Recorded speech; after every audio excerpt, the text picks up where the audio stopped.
আসসালামু আলাইকুম। আমি রিফাত রশিদ, বৈষম্য বিরোধী ছাত্র আন্দোলনের পক্ষ থেকে বলছি।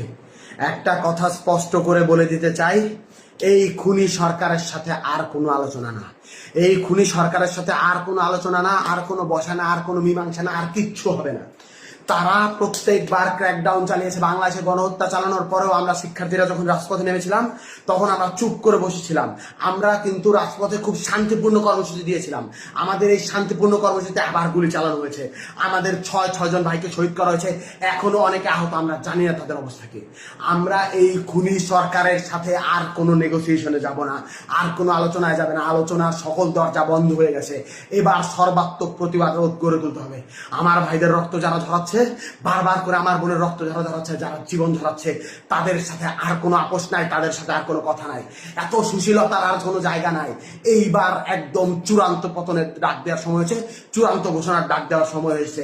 আমরা স্পষ্ট করে বলতে চাই, খুনি হাসিনাকে আমরা স্পষ্ট করে বলেছিলাম, আপনার হাতে যেই রক্তের দাগ লেগে আছে, রক্তের দাগ মুছে নিন, তারপর আমরা আপনার সাথে নেগোসিয়েশনে যাব, আলোচনায় যাব, কথা বলবো। আপনি খুনের হত্যার বিচার করুন। তিনি বিচার করেন নাই। তিনি কি করলেন? তিনি আমাদের শিক্ষার্থীদের উপর আবারও ক্র্যাকডাউন চালাইলেন, আবারও গুলি করলেন।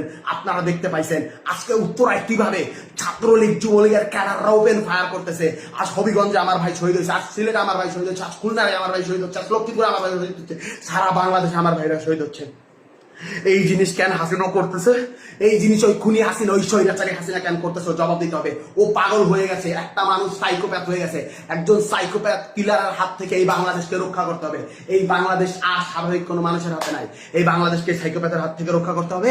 এই বাংলাদেশকে নিরাপদ করতে হবে। আমরা স্পষ্ট ভাবে বলে দিতে চাই, আমাদের যেই 9 দফা আছে, এই 9 দফার ভিত্তিতে আগামীকাল সারা বাংলাদেশে বিক্ষোভ মিছিল পালিত হবে। বিক্ষোভ মিছিল থেকে যদি আমাদের 9 দফা কাল মেনে না নেওয়া হয়, আমরা আলটিমেটাম দিচ্ছি, পরশুদিন থেকে, রবিবার থেকে সারা বাংলাদেশের সর্বাত্মক অসহযোগ আন্দোলন। স্কুল চলবে না, কলেজ চলবে না, আদালত চলবে না, আইন চলবে না, ব্যাংক চলবে না, কিচ্ছু চলবে না।